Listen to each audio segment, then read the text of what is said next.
नमस्कार दोस्तों, स्वागत है आपका आज के मुख्य समाचार में, जिसमें फटाफट से ले चलते हैं आपको सभी सुर्खियों की तरफ। लेकिन उससे पहले दोस्तों, अगर आप भी देश में बढ़ती महंगाई के लिए भाजपा को जिम्मेदार मानते हैं तो वीडियो को लाइक करके अपना समर्थन जरूर दर्ज कराइए दोस्तों। और दोस्तों, सुर्खियों में आगे बढ़ने से पहले लाल बटन को दबा के चैनल को सब्सक्राइब कीजिए और घंटी बजाकर कमेंट में लिखिए जय हिंद। फटाफट से चलते हैं सुर्खियों की तरफ। शाहीन बाग बुलडोजर लेकर क्यों पहुंचे बिना नोटिस के? शाहीन बाग पर सुप्रीम कोर्ट ने एमसीडी की खिंचाई। जी हाँ दोस्तों, सुप्रीम कोर्ट ने सोमवार को शाहीन बाग में अतिक्रमण हटाने को लेकर याचिका पर सुनवाई से इनकार कर दिया। वहीं दूसरी तरफ एमसीडी को भी फटकार लगाई। सुप्रीम कोर्ट ने एमसीडी से कहा, हम आपके काम में दखल नहीं दे रहे, लेकिन आप ये कार्रवाई कानून के हिसाब से क्यों नहीं करते? आप उन्हें पहले नोटिस क्यों नहीं देते? हम आपको आगाह कर रहे हैं कि बिना नोटिस किसी इमारत को ना गिराएं। इससे पहले सुप्रीम कोर्ट ने शाहीन बाग में एमसीडी को अतिक्रमण को हटाने से रोकने के लिए दायर याचिका पर सुनवाई से इनकार कर दिया था।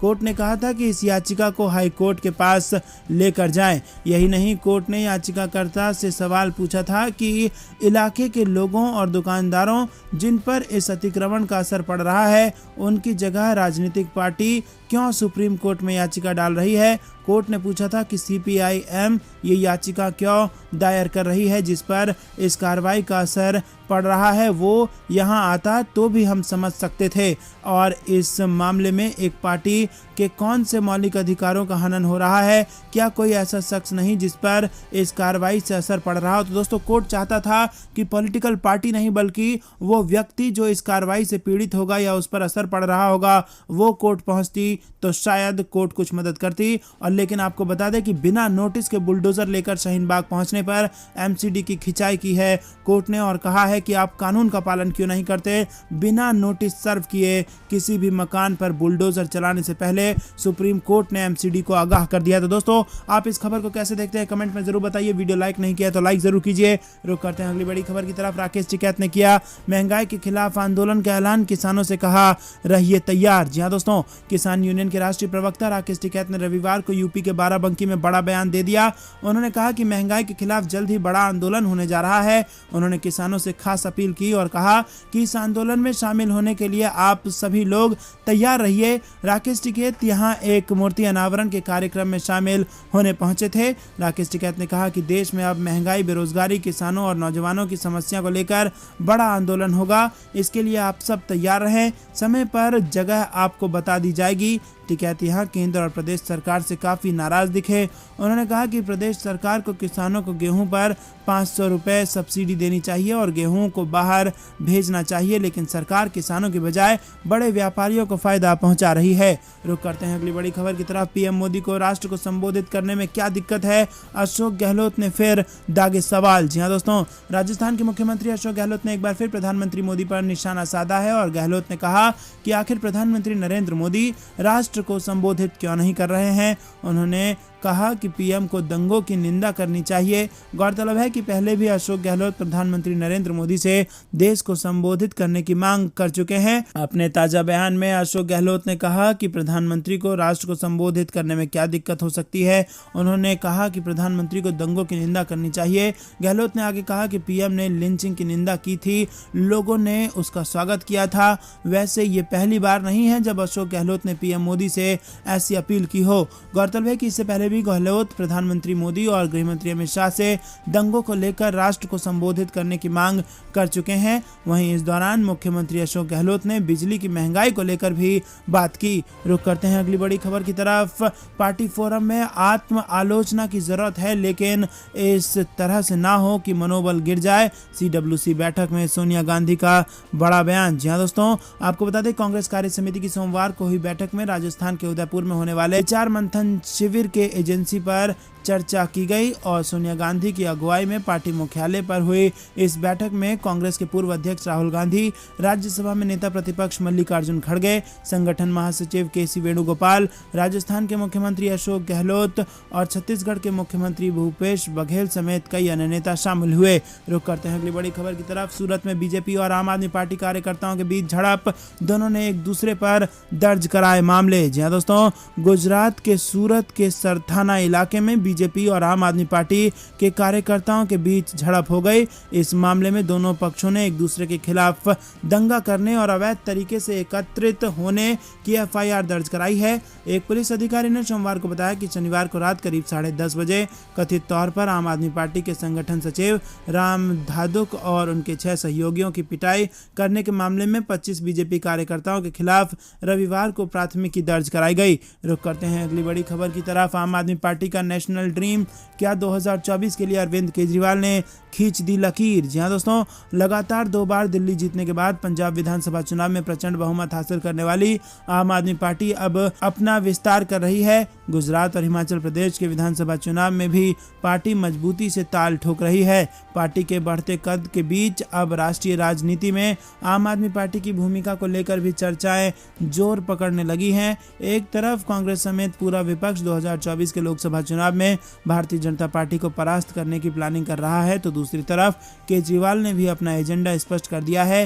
केजरीवाल ने कह दिया है कि वो गठबंधन करके किसी पार्टी को हराना नहीं चाहते, बल्कि 130 करोड़ देशवासियों के साथ गठबंधन कर देश को जिताना चाहते हैं। केजरीवाल के इस बयान से कयास लगाए जा रहे हैं कि उन्होंने विपक्षी एकजुटता के प्रयास को झटका देते हुए बड़ी राजनीतिक लकीर खींच दी है। दोस्तों, रुक करते हैं अगली बड़ी खबर की तरफ। बीजेपी नेता का विवादित बयान, शाहीन बाग को बताया मिनी पाकिस्तान। जी हां दोस्तों, दिल्ली के शाहीन बाग इलाके में अतिक्रमण हटाने पहुंचा बुलडोजर अब वहां से वापस लौट गया है। भारी हंगामे के बीच एमसीडी की तरफ से वहां सिर्फ खाना पूर्ति की गई। एमसीडी कर्मचारियों ने वहां सिर्फ एक बिल्डिंग के बाहर लगे लोहे की रॉड्स को हटवाया जो वहां रेनोवेशन के काम के लिए लगी थी। और इस बीच सुप्रीम कोर्ट में इस मामले पर दोपहर 2 बजे सुनवाई हुई और इससे पहले शाहीन बाग में भारी हंगामा देखने को मिला।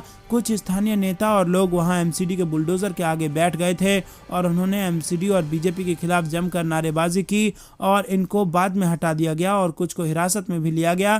फिलहाल शाहीन बाग से अतिक्रमण हटाने का मामला सुप्रीम कोर्ट पहुंच चुका है। दोस्तों, रुक करते हैं अगली बड़ी खबर की तरफ।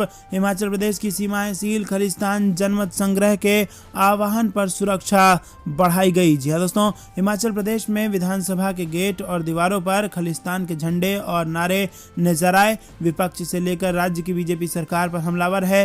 पुलिस को पंजाब से आए सैलानियों पर शक है। हिमाचल प्रदेश विधानसभा भवन के बाहर सुबह भड़काऊ नारे लिखे मिले। इनमें एक प्रतिबंधित समूह के खालिस्तान जनमत संग्रह का आह्वान किया गया था। इसके बाद इस पहाड़ी राज्य में रात से सुरक्षा बढ़ा दी गई है। अंतर्राज्यीय सीमाओं को सील कर दिया गया है और होटल और अन्य व्यावसायिक आवासों की कड़ी निगरानी के आदेश दे दिए गए हैं। राज्य की सीमाओं पर सुरक्षा को लेकर हाई अलर्ट है। पुलिस को रात्रि में निगरानी करने के आदेश दिए गए हैं। रुक करते हैं अगली बड़ी खबर की तरफ। चंदौली कांड में सियासत, पीड़ित परिवार से मिले अखिलेश यादव, बोले सरकारी जांच पर भरोसा नहीं, थाने में बढ़ा दलाली का सेंसेक्स। जी हां दोस्तों, चंदौली के मनराजपुर गांव में पुलिस दबिश के दौरान युवती की घटना से राजनीतिक गलियारों में सरगर्मी बढ़ी हुई है। और वहीं आपको बता दें कि समाजवादी पार्टी के राष्ट्रीय अध्यक्ष अखिलेश यादव ने पीड़ित परिवार से मुलाकात की और मृतका निशा के पिता कन्हैया यादव को सांत्वना दी और करीब आधे घंटे तक उन्होंने घटना के संबंध में चर्चा की। और इसके बाद वो बनारस जिले जेल पहुंचे और ईवीएम प्रकरण में जेल में बंद सपा कार्यकर्ताओं से मुलाकात कर रहे थे। दोस्तों, रुक करते हैं अगली बड़ी खबर की तरफ जो कि कोरोना से जुड़ी हुई आ रही है। गुजरात में कोरोना ने बढ़ा दी टेंशन। अहमदाबाद के एनआईडी में मिले 24 संक्रमित, कैंपस बना कंटेनमेंट जोन। जी हां दोस्तों, गुजरात में कोरोना संक्रमण मामले बढ़ते जा रहे हैं और सूबे के अहमदाबाद में मौजूद नेशनल इंस्टीट्यूट ऑफ डिजाइन में कोविड के 24 संक्रमित पाए गए हैं। जानकारी के अनुसार गुजरात में अहमदाबाद शहर स्थित नेशनल इंस्टीट्यूट ऑफ डिजाइन के कुल 24 छात्र 3 दिनों में कोविड-19 से संक्रमित पाए गए हैं, जिससे चिंता बढ़ गई है। रुक करते हैं अगली बड़ी खबर। किसान नेता राकेश टिकैत का बड़ा ऐलान, महंगाई के खिलाफ करेंगे आंदोलन। जी हां दोस्तों, रविवार को किसान नेता राकेश टिकैत बाराबंकी पहुंचे और यहां पर किसान नेता ने महंगाई के खिलाफ बड़ा ऐलान कर दिया।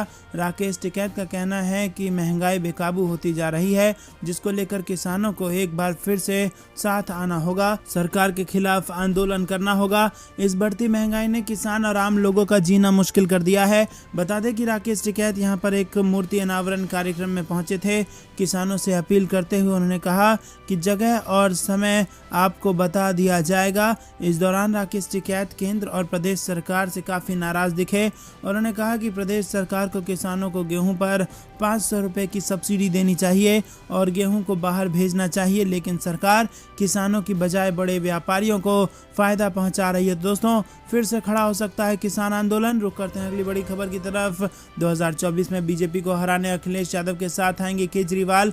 ममता बनर्जी और लालू यादव, ओपी राजभर ने किया बड़ा ऐलान। जी हां दोस्तों, आपको बता दें सुहेलदेव भारतीय समाज पार्टी के मुखिया ओम प्रकाश राजभर की देखरेख में राजधानी लखनऊ में सुभाषपा का 2 दिवसीय प्रशिक्षण शिविर संपन्न हुआ। इस ट्रेनिंग कैंप में सुभाषपा चीफ ओम प्रकाश राजभर ने बड़ा बयान दिया है। उन्होंने कहा कि 2024 का लोकसभा चुनाव विधानसभा चुनाव में बने गठबंधन के साथ ही लड़ा जाएगा।